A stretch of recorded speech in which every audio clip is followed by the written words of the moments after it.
यदि इंसान भगवत गीता के सार का श्रवण करता है तो निश्चित रूप से वो मोक्ष के द्वार अपने लिए खोल रहा है।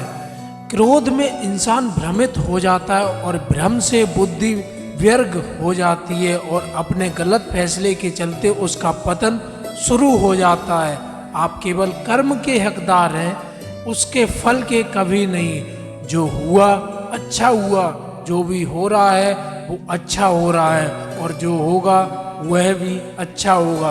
बुरे कर्म करने नहीं पड़ते, हो जाते हैं, और अच्छे कर्म होते नहीं हैं, करने पड़ते हैं। यह प्रकृति है जो सभी गतियों का कारण बनती है। अहंकार से मोहित मूर्ख धारणा को धारण करता है जो कहते हैं मैंने किया।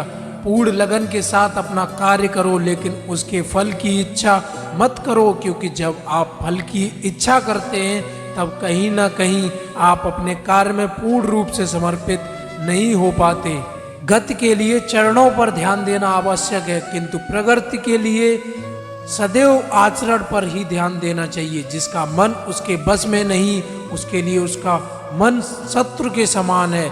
अपनी इच्छा की शक्ति से अपने आप को नया आकार दें। अपने आप को कभी भी स्व इच्छा से नीचा न होने दें।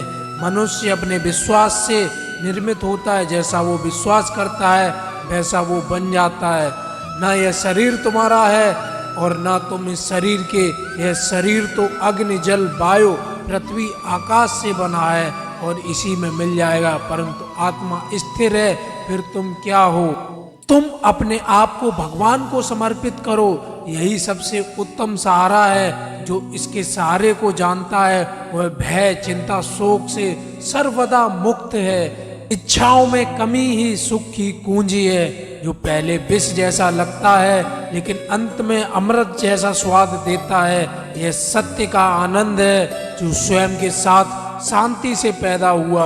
उम्मीद ही आपके रिश्ते को कमजोर बनाती है। उम्मीद का जन्म आपके मन में ही होता है।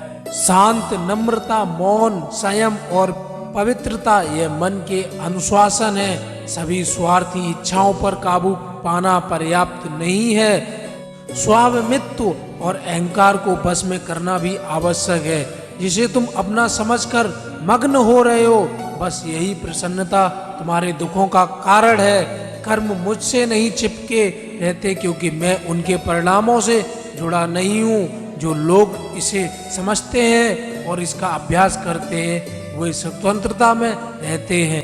अभी निराश मत हो, क्योंकि तुम्हारा वक्त कमजोर हो सकता है, तुम नहीं। अंत में सभी आत्माओं को परमात्मा में मिल ही जाना है। यही तो आत्मा का अंतिम लक्ष्य है। तुम्हारे कर्म ही तुम्हारे भाग्य के निर्माता है। तुम्हारा मोह ही तुम्हारे दुखों का महान कारण है। आज वो तुम्हारा है, कल वो किसी और का होगा, इसलिए व्यर्थ का पछतावा मत करो।